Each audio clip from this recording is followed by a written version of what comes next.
মোহতারাম হাজিরিন মুসলিম কিরাম, পবিত্র জুমার রাত্রিতে মহান রব্বুল আলামিন আমাদেরকে অত্যন্ত ভালোবেসে পবিত্র কোরআনুল কারীমের ধারাবাহিক তাফসীরের মজলিসে অংশগ্রহণ করার তৌফিক দান করেছেন। এই জন্য শুকরিয়া তান বলি আলহামদুলিল্লাহ। মুসলিম কিরাম, আমরা পবিত্র কোরআনুল কারীমের ধারাবাহিক তাফসীর শুনছিলাম প্রতি সপ্তাহে জুমার রাত্রিতে। আজকে আমরা সূরা আল বাকারার 196 নম্বর আয়াত থেকে তাফসীর আলোচনা করব। গত সপ্তাহ পর্যন্ত 195 নম্বর আয়াত পর্যন্ত আমরা আলোচনা করেছি আলহামদুলিল্লাহ। আজকে 2026 ইংরেজি সনের ফেব্রুয়ারি মাসের আজকে 5 তারিখ, আর শাবানের চাঁদের আজকে হচ্ছে 16 তারিখ। তা আজকে আমরা সূরা আল বাকারার 196 নম্বর আয়াত থেকে তাফসীর শুরু করব। গত সপ্তাহে আমরা যে আলোচনা করেছিলাম সেখানে হজের প্রসঙ্গ ছিল। হজের একটি ঐতিহাসিক প্রেক্ষাপট আলোচনা হয়েছে গত সপ্তাহে। এই আলোচনারই একটি সম্পূরক আলোচনা আজকে হবে। যেহেতু হজ একটি গুরুত্বপূর্ণ একটি ইবাদত, আমাদের ইসলামের 5টি যে ভিত্তি এর মাঝে একটি হচ্ছে হজ। তো হজটা আমরা এত সহজে পাই নাই। হজটা অত্যন্ত ত্যাগের বিনিময়ে আমরা হজ পেয়েছি। এটার একটি প্রেক্ষাপট আল্লাহ প্রথমে আলোচনা করেছেন, সেটা বিদায় হজের মানে এই হুদায়বিয়ার যে সন্ধি, হুদায়বিয়ার সন্ধি থেকে হজের প্রেক্ষাপটটা শুরু হয়েছে। 6ষ্ঠ হিজরিতে রাসূল করিম সাল্লাল্লাহু আলাইহি ওয়াসাল্লাম সাহাবায়ে কেরামদেরকে নিয়ে উমরা করার জন্য তিনি ইহরাম বেঁধে বাইতুল্লাহর দিকে রওনা হয়েছিলেন। সেটা ঘটনা ছিল 6ষ্ঠ হিজরিতে। তো বাইতুল্লাহর কাছাকাছি এসে হুদায়বিয়া নামক স্থানে তিনি বাধাগ্রস্ত হয়েছিলেন। তারা মুসলমানদেরকে অবরোধ করে রাখলো, আর তারা সামনে অগ্রসর হতে পারলেন না। তো উভয় পক্ষের আলোচনার প্রেক্ষিতে একটি সুলেহনামা লেখা হয়েছে, সন্ধিপত্র, 10 বৎসর মেয়াদী যুদ্ধবিরতি একটি চুক্তি। এই চুক্তির একটি অংশ ছিল যে আপনারা এই বৎসর ফেরত যাবেন, এই বৎসর ফেরত যাবেন, আগামী বৎসর আপনারা আপনাদের উমরা কাজা করবেন। সেই শর্তের ভিত্তিতে রাসূল করিম সাল্লাল্লাহু আলাইহি সাল্লাম ফেরত গিয়েছিলেন। 7ম হিজরিতে রাসূল করিম সাল্লাল্লাহু আলাইহি সাল্লাম সাহাবায়ে কেরামদেরকে নিয়ে উমরা আদায় করেছেন। তো এই প্রেক্ষাপট গত সপ্তাহে আলোচনা হয়েছে, এরই একটি অংশ আজকের আলোচনাটা। তো আল্লাহ বলেন, ওয়া আতিম্মুল হাজ্জা ওয়াল উমরাতা লিল্লাহ, তোমরা হজ এবং উমরা পূর্ণ করো আল্লাহর জন্য, আল্লাহর সন্তুষ্টির জন্য তোমরা হজ এবং উমরা পূর্ণ করো। ফাইন উহসিরতুম, যদি তোমরা অবরুদ্ধ হয়ে পড়ো, যদি তোমরা বাধাগ্রস্ত হয়ে পড়ো, যেমনটা বাধাগ্রস্ত তারা হয়েছেন 6ষ্ঠ হিজরিতে হুদায়বিয়া নামক স্থানে, তাহলে কি করতে হবে? ফামাস্তাইসারা মিনাল হাদি, অতএব অবরোধের কারণে, বাধার কারণে যে তোমরা উমরা আদায় করতে পারলে না, ইহরাম বেঁধে নিয়ত করে আল্লাহর ঘরের দিকে রওনা হওয়ার পরেও যেহেতু তোমরা উমরা আদায় করতে পারো নাই, এই জন্য তোমাদের করণীয় হচ্ছে ফামাস্তাইসারা মিনাল হাদি, তোমরা একটি হাদি কোরবানি করবে। হজের জন্য যে একটি নির্দিষ্ট জায়গায় যে প্রাণী কোরবানি করা হয়, এটা সাধারণ কোরবানি নয়, এটা হাজিদের জন্য একটি প্রাণী কোরবানি করতে হয়, সেটাকে কোরআনের ভাষায় বলে হাদি। তো আল্লাহ বলছেন ফামাস্তাইসারা মিনাল হাদি, অতএব তোমাদের সহজলভ্য বেড়া, বকরি, দুম্বা, গরু, যার যেটা সহজ হয় তোমাদের সামর্থ্য অনুযায়ী একটি হাদি কোরবানি করো। ফামাস্তাইসারা মিনাল হাদি, সেই অনুযায়ী রাসূল করিম সাল্লাল্লাহু আলাইহি ওয়াসাল্লাম তিনি একটি কোরবানি আদায় করেছিলেন। ওয়ালা তাহলিকু রুউসাকুম হাত্তা ইয়াবলুগাল হাদিয়ু মাহিল্লাহ। হজের যে হাদি কুরবানি, সেটা কুরবানির জন্য একটি নির্দিষ্ট স্থান আছে, এটাকে মাহিল্লা বলা হয়। হেরমের ভিতরে নির্দিষ্ট একটি স্থানে কুরবানি করতে হয়। তো যতক্ষণ পর্যন্ত না হাদি অর্থাৎ এই কুরবানির যে জবেহের যে বস্তু সেটা তার যথাস্থানে যতক্ষণ পর্যন্ত না পৌঁছবে, সেখানে গিয়ে যতক্ষণ পর্যন্ত না এটা জবাই হবে, কুরবানি হবে, এর আগ পর্যন্ত তোমরা মাথা মুন্ডন করবে না। ওয়ালা তাহলিকু রুউসাকুম হাত্তা ইয়াবলুগাল হাদিয়ু মাহিল্লাহ। এটা আল্লাহ হজের বিধান এখানে বর্ণনা করতেছেন। হজ যখন তোমরা স্বাভাবিক অবস্থায় করবে তখন মাথা মুন্ডনের জন্য শর্ত হচ্ছে কোরবানি দিতে হবে। কোরবানির আগে মাথা মুন্ডন করা যাবে না। ফামান কানা মিনকুম মারিদান আও বিহি আযাম মির রাসিহি ফাফিদিয়াতুম মিন সিয়ামিন আও সাদাকাতিন আও নুসুক। যদি তোমাদের মধ্যে থেকে কেহ অসুস্থ হয়ে যাও, মারিদান আও বিহি আযাম মির রাসিহি, আর যদি অথবা মাথার মধ্যে কোনো কষ্টদায়ক বস্তু থাকে, যে কোনো ব্যক্তির অধিক হারে উকুন হয়ে গেল বা ওই রকম মাথার মধ্যে কোনো একটি রোগ দেখা দিল, তাকে চুল কাটতেই হচ্ছে, তৎক্ষণাৎ তাকে চুল কাটতেই হচ্ছে, তাহলে ফিদিয়া দিতে হবে। যেহেতু কোরবানির আগে তাকে চুল মাথা মুন্ডন করা লাগছে, অতএব তাকে কি দিতে হবে? ফাফিদিয়াতুন, তাহলে তাকে কি দিতে হবে? ফিদিয়া। ফাফিদিয়াতুম মিন সিয়ামিন, ফিদিয়া হচ্ছে সে রোজা রাখবে, আও সাদাকাতিন, অথবা সে সদকা দিবে, আও নুসুক, অথবা সে কোরবানি করবে। তিনটা অপশন আল্লাহ বলে দিয়েছেন। ফামান তামাত্তা বিল উমরাতি ইলাল হজ্জি ফামাস্তাইসারা মিনাল হাদিই।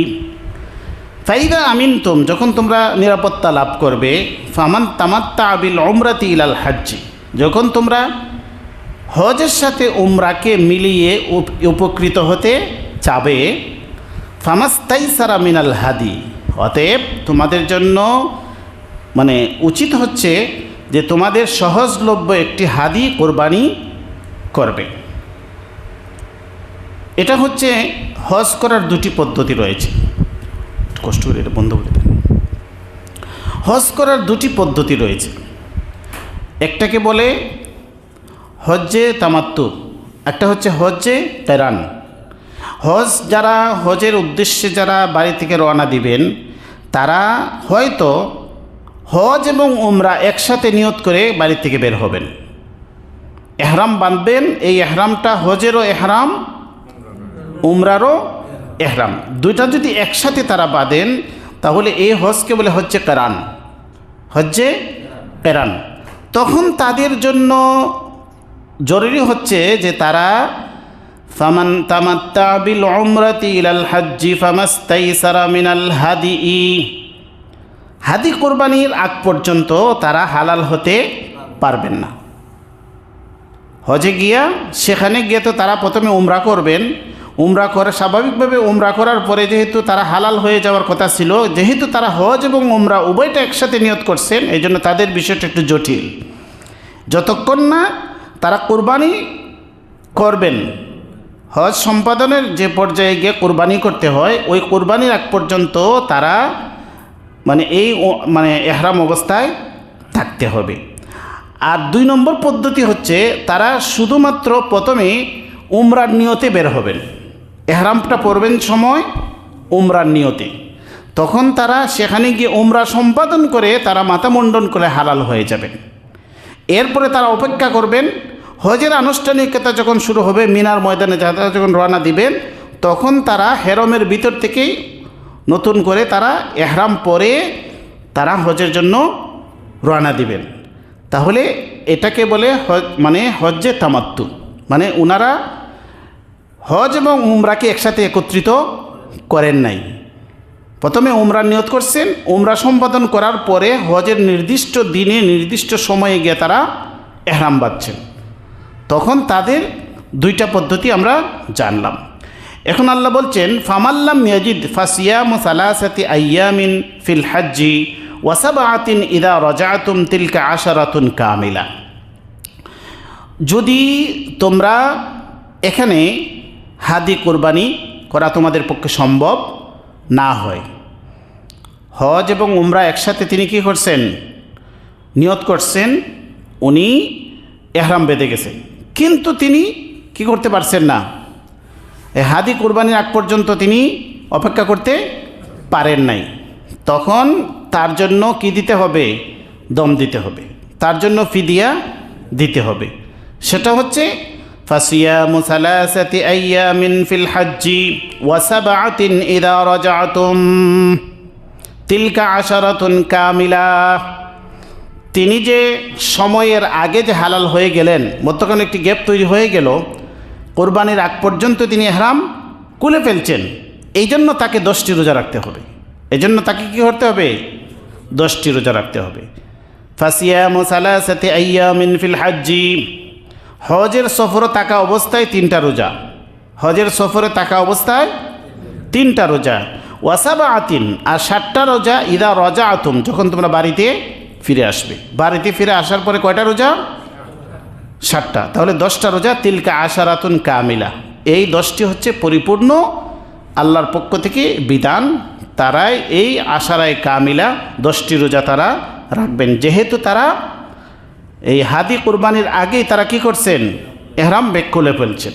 এই জন্য হজ্জে কিরান যারা করবেন তাদের জন্য অনেক জটিলতা আছে।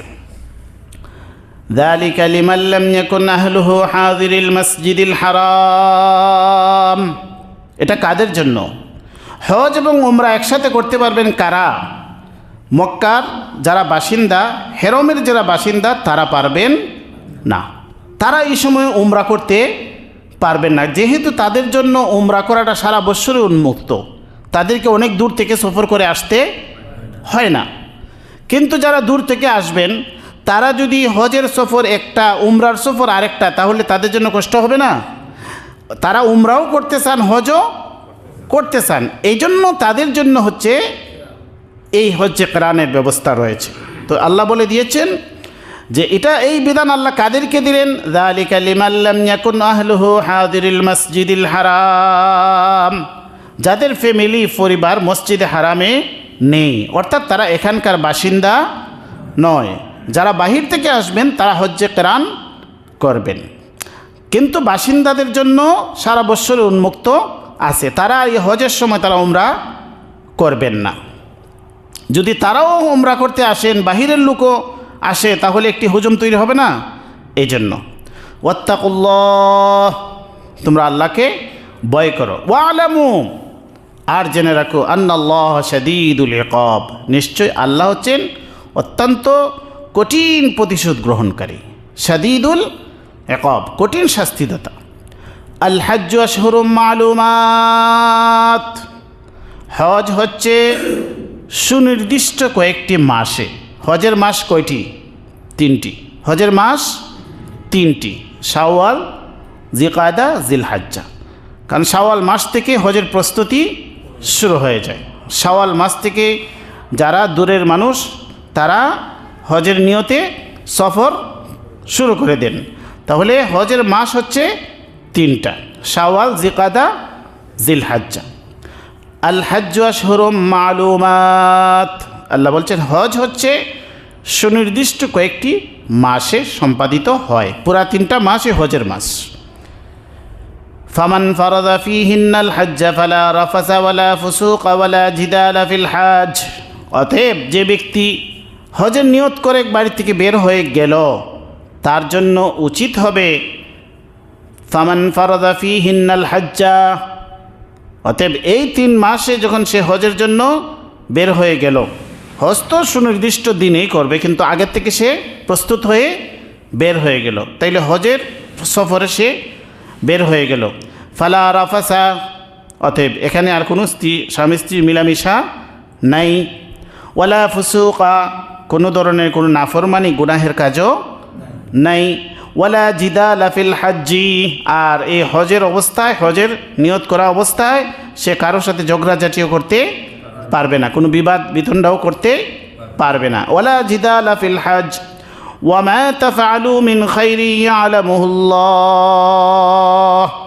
আল্লাহ বলছেন তোমরা যদি কোনো কল্যাণের কাজ করো, খায়েরের কাজ করো, মঙ্গলজনক কাজ, সওয়াবের কাজ যদি তোমরা সম্পাদন করো, ইয়ালামুহুল্লাহ, সেটা আল্লাহ জানেন। আল্লাহ যেহেতু জানেন, অতএব তোমাদের জন্য আল্লাহ তোমাদের সওয়াব লিপিবদ্ধ করবেন। ওয়াতাযাওয়াদু ফাইন্না খায়রাজ যাদিত তাকওয়া। ওয়াতাযাওয়াদু, এবং তোমরা পাতেও সংগ্রহ করো। হজে গিয়ে যে হজের যে পর্যাপ্ত খরচ সেটা তোমরা আগেই সাথে নিয়ে যাও, হজে গিয়ে যেন মানুষের কাছে হাত পাততে না হয়। ওয়াতাযাওয়াদু, তোমরা পাতেও সংগ্রহ করো, তোমাদের পর্যাপ্ত প্রয়োজনীয় জিনিসপত্র, খাদ্য সামগ্রীর অথবা টাকা পয়সা এগুলো সাথে নিয়েই সফর করো, যেন হজের সফরে গিয়ে কাউকে কষ্ট না দিতে হয়, কারো কাছে হাত পাততে না হয়। পর্যাপ্ত পরিমাণ তোমরা পাতেও সংগ্রহ করে হজের সফরে রওনা হও। ওয়াতাযাওয়াদু ফাইন্না খায়রাজ যাদিত তাকওয়া, তবে জেনে রাখো উত্তম পাতেও হচ্ছে আত-তাকওয়া। তাকওয়াটা সবচেয়ে বড়, তোমাদের তাকওয়াটা যেন মজবুত থাকে, এটাই হচ্ছে উত্তম পাতেও। ওয়াত্তাকুনি ইয়া উলিল আলবাব, অতএব হে উলুল আলবাব, হে জ্ঞানীগণ, আমাকে ভয় করো, আল্লাহকে ভয় করো। লাইসা আলাইকুম জুনাহুন আন তাবতাগু ফাজলাম মির রাব্বিকুম, তবে কেহ যদি চায় হজের সফরও সে কিছু ব্যবসা বাণিজ্য করবে, এতে কারো কোনো গুনাহ নাই। লাইসা আলাইকুম জুনাহুন, অতএব তোমাদের জন্য কোনো গুনাহ নাই। আন তাবতাগু ফাজলাম মির রাব্বিকুম, যদি তোমরা হজের সফরও আল্লাহর কোনো ফজল, অনুগ্রহ অর্থাৎ রিজিক যদি কোনো ব্যবসা বাণিজ্যের মাধ্যমে যদি অর্জন করো, তাহলে এটা তোমাদের জন্য কোনো গুনাহের বিষয় নয়। কোনো একজন ব্যক্তি হজে গেল, গিয়া যে এই সুনির্দিষ্ট কিছু সময় কিছু ব্যবসা বাণিজ্য করলো, শ্রম দিল, কোনো মানুষের কোনো কাজের মাঝে অংশগ্রহণ করলো, তারপরে সে কিছু টাকা উপার্জন করলো, এটা তার জন্য গুনাহের বিষয় নয়। ফাইদা আফাজতুম মিন আরাফাতিন ফাযকুরুল্লাহা ইনদাল মাশআরিল হারাম, অতএব তোমরা যখন আরাফা থেকে রওনা করবে, ফাযকুরুল্লাহ, আল্লাহ জিকির করো, আল্লাহর স্মরণ করো, ইনদাল মাশআরিল হারাম, মাশআরিল হারামের নিকটে। মাশআরিল হারাম হচ্ছে কি? মুজদালিফা। আরাফাত থেকে ফিরে এসে মুজদালিফায় তোমরা রাত্রি যাপন করো, মুজদালিফাতে তোমরা আল্লাহর স্মরণ করো। ওয়াজকুরুহু কামা হাদাকুম, আর তোমরা আল্লাহকে স্মরণ করো কামা হাদাকুম, যেমনভাবে তোমাদেরকে আল্লাহ হেদায়ত দান করেছেন। কারণ জাহিলি যুগের লোকে এই এখানে মুজদালিফায় এসে তাদের বাপদাদার গুণ কীর্তন করত। এখানে আইসা তারা শয়তানকে পাথর মারত, আর সেখানে লম্বা লম্বা ভাষণ দিত, তার বাপদাদা কি কেমন ছিল না ছিল সেটা তারা বলছেন। এবং তারা কি করত? তাদের দেবদেবীর প্রশংসা করত, তাদের দেবদেবীকে স্মরণ করত। ওয়াজকুরুহু কামা হাদাকুম, তোমাদেরকে আল্লাহ যেভাবে হেদায়েত দান করছেন সেভাবে তোমরা আল্লাহকে স্মরণ করো। এখানে শুধুমাত্র আল্লাহরই জিকির করো, কোনো দেবদেবীর নাম স্মরণ করবে না। ওয়া ইন কুনতুম মিন ক্বাবলিহি লামিনাদ দাল্লিন, যেহেতু তোমরা ইতিপূর্বে দাল্লিনদের অন্তর্ভুক্ত ছিলে, তোমরা পথহারাদের অন্তর্ভুক্ত ছিলে, তোমরা হেদায়েতের পথ তোমরা জানতে না। মা কুনতা তাদরি মাল কিতাব ওয়ালাল ঈমান, তোমরা কিতাবও জানতে না, ঈমানও জানতে না। আল্লাহ তোমাদেরকে নূর দান করেছেন, তোমাদেরকে কিতাব দান করেছেন, ঈমান শিক্ষা দিয়েছেন, এবং তোমাদেরকে হেদায়েতের নির্দেশনা আল্লাহ দিয়েছেন। যেহেতু তোমরা হেদায়েতপ্রাপ্ত হয়েছে, অতএব জাহিলি লোকদের মতো আচরণ তোমরা করবে না। সুম্মা আফিযু মিন হাইসু আফাযান নাস ওয়াস্তাগফিরুল্লাহ, অতঃপর তোমরা রওনা করো মিন হাইসু আফাযান নাস, যেরকমভাবে লোকজন রওনা করে, ওয়াস্তাগফিরুল্লাহ ইন্নাল্লাহা গফুরুর রহিম, আর আল্লাহর কাছে ইস্তেগফার করো, ক্ষমা প্রার্থনা করো, নিশ্চয় আল্লাহ হচ্ছেন গাফুর, আল্লাহ হচ্ছেন ক্ষমাশীল, আর আল্লাহ হচ্ছেন রাহিম। এখানে আল্লাহকে সূক্ষ্ম বিষয়ের দিকে ইঙ্গিত করছেন, সেটা হচ্ছে সুম্মা আফিযু মিন হাইসু আফাদান নাস, তোমরা রওনা করো যেমনভাবে লোকজন রওনা করে। এখানে হচ্ছে আরবের লোকজন যারা বাহির থেকে আসতো তারা আরাফায় উকুফে আরাফা করত, আরাফায় অবস্থান করত। কিন্তু যারা মক্কার বাসিন্দা, অভিজাত শ্রেণীর লোক, কুরাইশ বংশের লোক, এরা আরাফায় যাইত না, তারা মুজদালিফায় বসে থাকত। কারণ মুজদালিফা হচ্ছে হুদুদে হেরমের অন্তর্ভুক্ত, আর আরাফা হচ্ছে কি হেরমের বাহিরে। এই জন্য তারা হেরমের বাহিরে যাইতো না, তারা মুজদালিফায় বসে থাকতো। তো আল্লাহ বলছেন এটা তাদের চিন্তা চেতনাটা ভ্রান্ত। সুম্মা আফিযু মিন হাইসু আফাদান নাস, যেমনভাবে লোকজন যেভাবে রওনা করে তোমরাও সেভাবে রওনা করো। তাহলে তাদেরকে বলতে হবে তারাও যেন আরাফার ময়দানে যায়, তারা যেন মুজদালিফায় বসে না থাকে। সুম্মা আফিযু মিন হাইসু আফাদান নাস ওয়াস্তাগফিরুল্লাহ ইন্নাল্লাহা গফুরুর রহিম। فإذا قضيتم مناسككم فاذكروا الله كذكركم آباءكم أو أشد ذكرا। যখন তোমরা কোরবানির কাজ সম্পাদন করে ফেলবে, হজের কাজ সম্পাদন করে ফেলবে, ফাযকুরুল্লাহ, আল্লাহকে স্মরণ করো, কাযিক্রিকুম আবাআকুম, যেমনভাবে তোমাদের বাপদাদাদেরকে স্মরণ করো। তারা কি করতো? ওই এখানে আইসা মিনা মুজদালিফা আইসা তারা কি করতো? তাদের বাপদাদাকে স্মরণ করতো, বাপদাদার গুণকীর্তন গাইতো। তো বলছেন তোমরা যেমনভাবে তোমাদের বাপদাদাকে স্মরণ করো, আল্লাহকে সেভাবে স্মরণ করো। আও আসাদ্দা যিকরান, আরও বেশি বেশি করে কঠিনভাবে আল্লাহকে তোমরা স্মরণ করো। ফামিনান নাসি মান ইয়াকুলু রাব্বানা আতিনা ফিদ দুনিয়া ওয়া মা লাহু ফিল আখিরাতি মিন খালাক। এখন দুটি শ্রেণীর আলোচনা আল্লাহ শুরু করলেন। মানুষের মধ্যে থেকে কিছু মানুষ রয়েছেন যারা বলেন রব্বানা আতিনা ফিদ দুনিয়া ওয়া মা লাহু ফিল আখিরাতি মিন খালাক। তারা বলে শুধু আল্লাহ আমাদেরকে দুনিয়া দাও, রব্বানা আতিনা ফিদ দুনিয়া, হে আল্লাহ আমাদেরকে দুনিয়া দাও। ওয়া মা লাহু ফিল আখিরাতি মিন খালাক, আখিরাতে তাদের জন্য আর কোনো অংশ নাই। দুনিয়া চায় আল্লাহ তাদেরকে দুনিয়াই দিয়ে দেন। আখিরাত যেহেতু তারা কামনা করে না, এই জন্য আল্লাহ তাদেরকে আখিরাতে কোনো অংশ তাদের জন্য রাখেন না। ومنهم من يقول ربنا آتنا في الدنيا حسنة وفي الآخرة حسنة وقنا عذاب النار। আর মানুষের মধ্যে থেকে কিছু মানুষ যারা বলে হে আল্লাহ, হে রব, রব্বানা আতিনা ফিদ দুনিয়া হাসানা, দুনিয়ার কল্যাণ, দুনিয়ার হাসানা উত্তম আমাকে আপনি দান করুন। ওয়াফিল আখিরাতি হাসানা, আর আখিরাতের কল্যাণও আমাকে দান করুন। ওয়াকিনা আযাবান নার, আর আমাকে আপনি জাহান্নামের আগুন থেকে মুক্ত করুন, জাহান্নাম থেকে আপনি আমাকে মুক্তি দিন। উলাইকা লাহুম নাসীবুম মিম্মা কাসাবু ওয়াল্লাহু সারিউল হিসাব। এরা হচ্ছে ওই সমস্ত লোক যারা নাসীবুম মিম্মা কাসাবু, তারা যা কিছু অর্জন করেছে তার অংশ তাদের জন্য রয়েছে। তারা যা উপার্জন করেছে, অর্জন করেছে, এগুলার তাদের জন্য পরিপূর্ণ বদলা তাদের জন্য নির্ধারিত রয়েছে, নাসিব রয়েছে, তাদের অংশ রয়েছে। মিম্মা কাসাবু ওয়াল্লাহু সারিউল হিসাব, আর আল্লাহ হচ্ছেন দ্রুত হিসাবকারী। দুনিয়াতে যে যা উপার্জন করেছে, যে যা অর্জন করেছে, ভালো হোক মন্দ হোক, সব কিছুর হিসাব আল্লাহ করবেন। আর আল্লাহ হচ্ছেন সারিউল হিসাব, আল্লাহ হচ্ছেন খুব দ্রুত হিসাব করে নেবেন। আম্মা জান হযরত আয়েশা সিদ্দিকা রাদিয়াল্লাহু তাআলা আনহা রাসূল করিম সাল্লাল্লাহু আলাইহি ওয়াসাল্লামকে জিজ্ঞাসা করেছিলেন যে আল্লাহ যে হিসাব নেবেন সেটা কতটুকু সময় লাগবে। রাসূল করিম সাল্লাল্লাহু আলাইহি ওয়াসাল্লাম বলেছেন আসর থেকে মাগরিব পর্যন্ত যে পরিমাণ সময়, এর চাইতে আরও কম সময়ের ভিতরে আল্লাহ সৃষ্টি জগতের শুরু থেকে শেষ পর্যন্ত, মানুষের সূচনা থেকে শেষ পর্যন্ত সমস্ত মানুষের হিসাব সম্পাদন করে ফেলবেন।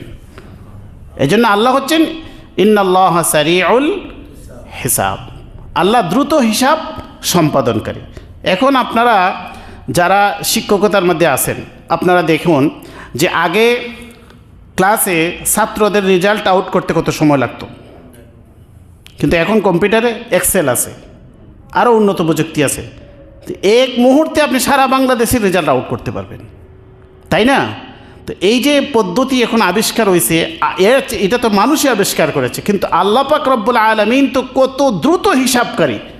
এই যে ইন্নাল্লাহ সারিউল হিসাব, আল্লাহ যে কত মহাশক্তির অধিকারী, এটা যদি আমরা এখন দেখি বর্তমানে হিসাব বিজ্ঞানে, আপনি ক্যালকুলেটর নিয়ে কোটি কোটি টাকার হিসাব করে নেন কয়েক সেকেন্ডে, কিন্তু আগে খাতা কলম নিয়ে হিসাব করতে করতে কত কত পেরেশানি হতো, কত হিত হতো, কিন্তু আপনি লাখ লাখ টাকার হিসাব ক্যালকুলেটরে বসে কয়েক সেকেন্ডে করে ফেলান, তাই না? তো এই জন্য দেখেন দুনিয়াতে মানুষ যদি এত উন্নতি হচ্ছে, এত অগ্রগতি হচ্ছে, ভবিষ্যতে আরও তো হবে, কিন্তু আল্লাহ যে এর চাইতে বেশি দ্রুত হিসাবকারী, আল্লাহ যে এই যে অল্প সময়ের ভিতরে সারা দুনিয়ার মানুষের হিসাব করে ফেলবেন, আগেকার যুগের মানুষে কীভাবে বুঝছে? তাদের ঈমান দৃঢ় ছিল, এই জন্য তারা বিশ্বাস করছে। কিন্তু এখন আমরা বিশ্বাস করি কেন?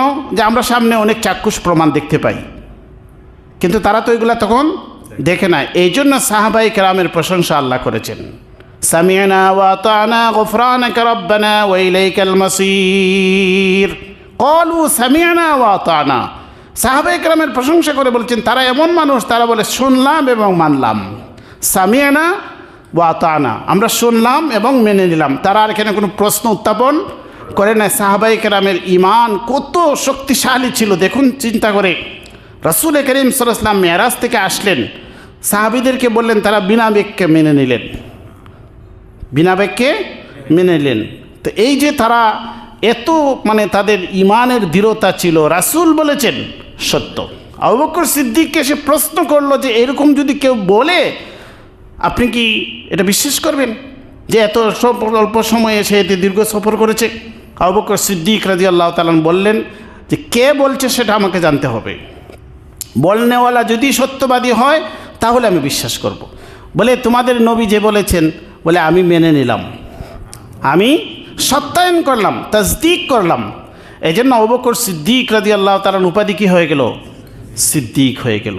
তাদের ঈমান কত সুদৃঢ় ছিল। আমার বুঝে আসুক বা নাই আসুক, আমার মাথায় ধরুক বা নাই ধরুক, আমান্না ওয়া সাল্লামনা, সামি'না ওয়া আতা'না, এটাই ছিল। ওয়াযকুরুল্লাহ ফি আইয়ামিম মা'দুদাত, আইয়ামিম মা'দুদাত, সুনির্দিষ্ট দিনগুলিতে তোমরা আল্লাহর জিকির করো, আল্লাহকে স্মরণ করো।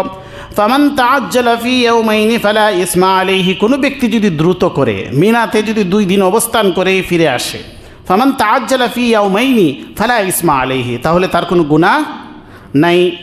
ওয়ামান তাআখারা ফালা ইসমা আলাইহি, আর কোনো ব্যক্তি যদি একটু লেট করে 3 দিন অবস্থান করে মিনায়, তাহলেও তার জন্য কি নাই? গুনাহ নাই। লিমানিত্তাকা, এই ব্যক্তির জন্য যে আল্লাহকে ভয় করে। ওয়াত্তাকুল্লাহ, আল্লাহকে ভয় করো। ওয়া'লামু আন্নাকুম ইলাইহি তুহশারুন, জেনে রাখো তোমাদের সবাইকে আল্লাহর কাছে একত্রিত হতে হবে।